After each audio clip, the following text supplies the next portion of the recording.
Kelvin for KTN. Now, unlike the Finance Bill 2024 that triggered political turmoil, this year's bill has been relatively calm, and now observers say destructive narratives have eclipsed the discourse around it. The talk on Ebola, though a natural occurrence, the government might be keen to capitalize on it, keep Kenyans busy as the bill sails through. Others, however, argue the government might have changed its information packaging, with Treasury CS John Mbadi leading the pack in unpacking the bill to Kenyans. Alan Ochanda reports. The June 25th, 2024 anti-finance bill protests were ultimately a bitter lesson for the government and appears to have changed tact, lest Kenyans unleash their wrath a second time.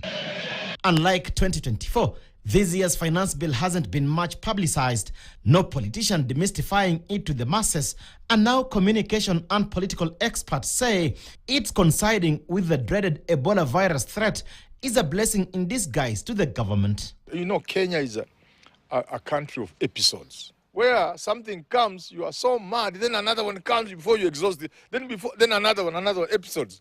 So at the end of the day, things that would have made people from other countries extremely mad, even mad enough to remove our government, they just become ordinary things because other things keep cropping up, So I would not be surprised if after this Ebola, after Ali Hassan, Hassan Omar, I would not be surprised if something else comes up like that.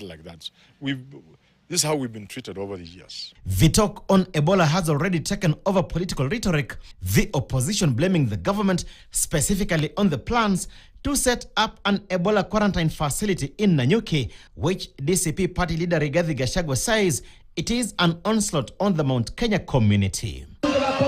His messaging, communication experts say, may eclipse the talk on the finance bill, which is synonymous with the opposition falling into the government's trap.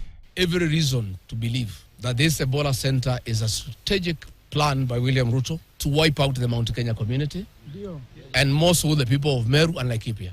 If, as a government, thinking can happen in such a way that if you have an important motion going on, you introduce distraction so that people do not focus on the important issues, why not?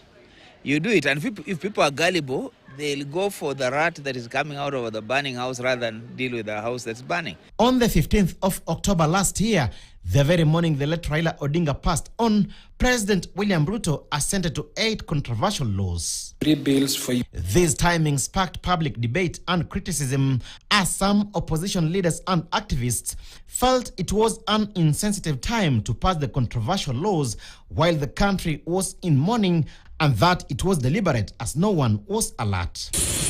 As politicians steer clear of the finance bill in public spaces, Treasury CS Mbadi has been reaching out to the public in various forums unpacking the bill. It may or may not have bad things, provisions inside, but they have learned. This is a smart government, headed by a smart man called Ruto. You can say the same thing, but in a smart way. The things that we withdraw from the Finance Bill 2024, they have all been implemented. They have all come back in one way or the other. So they have learned to present these things in a way that Kenyans cannot very easily see them. Be it as it may, all maneuvers at play, both sides are putting in their best to outshine each other, but observers warn this should not overshadow the main goal. Alan Ochanda, KTN. Weekend Prime now takes a short break. I'll be back in a bit with more stories, including Face the Facts.